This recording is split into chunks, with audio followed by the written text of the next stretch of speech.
नमस्कार दोस्तों, मैं हूं राहुल और आप लोग सुन रहे हैं हॉरर स्टार की हिंदी कहानियां। आज की हमारी कहानी है अमावस की काली रात। सिलवाड़ गांव में चेतन नाम का लड़का रहता था। उसको अभी अभी शहर के अस्पताल के ऑफिस में क्लर्क की जॉब लगी थी। घर वाले बहुत खुश थे। खुशी में उन्होंने चेतन को नई बाइक लेकर दी। वो उसकी बाइक से ही अब ऑफिस जाने लगा था। शहर आधे घंटे की दूरी पर था।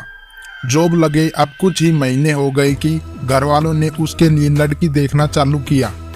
ये बात जब चेतन को पता चली तो उसने कहा, अरे माँ, मैं अभी शादी नहीं करना चाहता।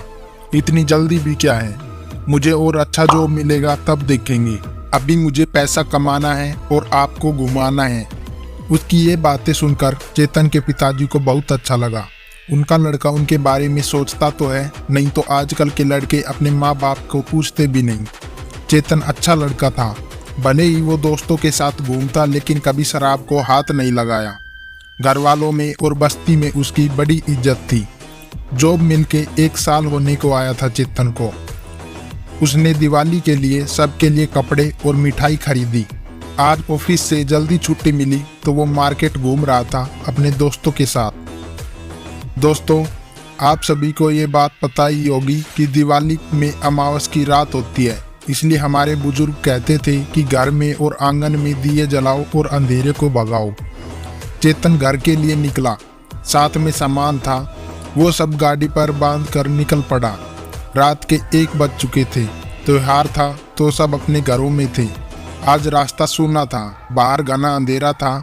शहर खत्म होते ही चेतन की नज़र बाजू के बिल्डिंग पे गई।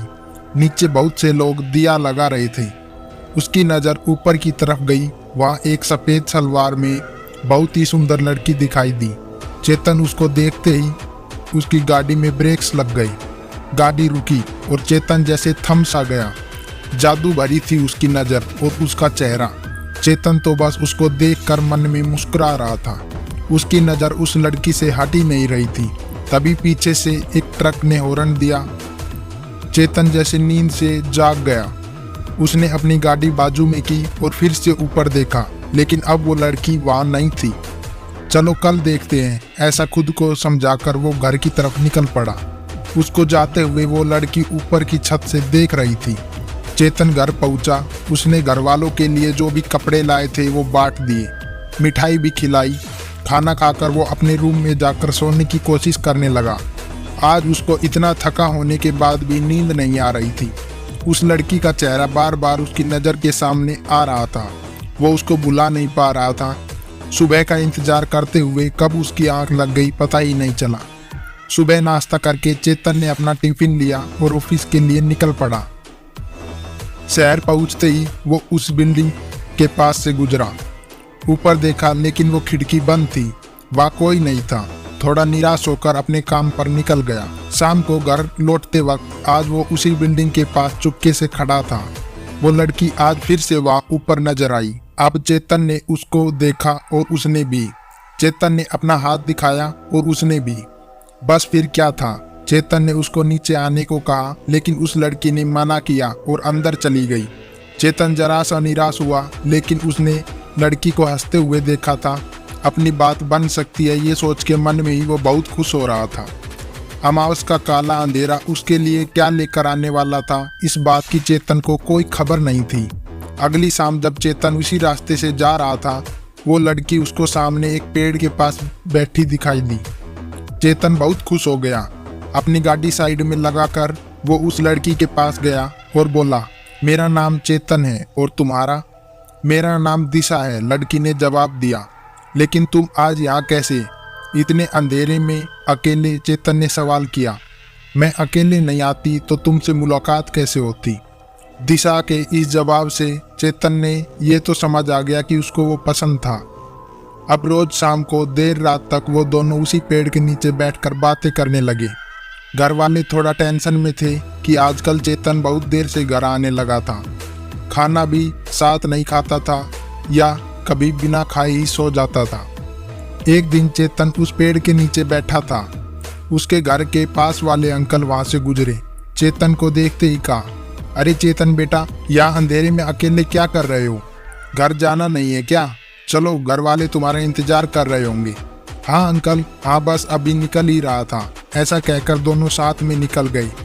घर जाकर जब चेतन सोने के लिए गया, एकदम से वो अंकल की बात उसको याद आ गई।